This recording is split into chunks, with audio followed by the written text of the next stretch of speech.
Jual beli di media sosial secara live kini makin diminati warga. Selain lebih efisien, penjualan juga dapat menjangkau peminat secara luas. Tutup guys. Tren penjualan secara live streaming kini makin diminati kalangan pelaku UMKM menengah. Dengan menawarkan barang dagangan di akun media sosial, jual beli ini dinilai sangat efektif oleh pelaku usaha.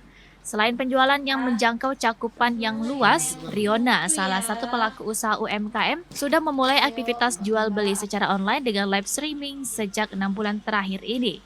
Dirinya mengaku mulai aktivitas jual beli secara online live streaming selama 1 hingga 2 jam per harinya. Pembelinya beragam dari wilayah manapun. Gimana ya, jualan online itu enak. Pertama resikonya nggak sebesar punya outlet sendiri ya. Modalnya juga lebih enak online ya.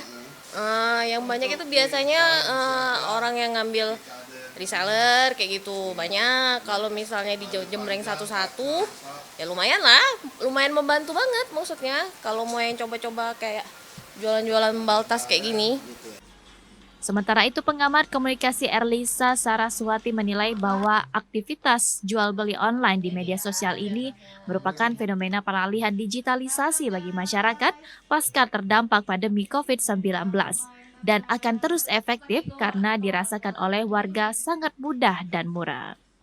Ini adalah fenomena digitalisasi dari marketing itu sendiri, seperti konsep yang tadi saya sebutkan, digital marketing. Jadi ini adalah proses digitalisasi pemasaran, penjualan dan lain sebagainya, sehingga target marketnya mereka, target pasarnya itu menjadi lebih luas dan barang yang disajikannya pun lebih banyak dan lebih beragam seperti itu. Tidak seperti belanja konvensional yang harus pedagang dan pembelinya bertemu.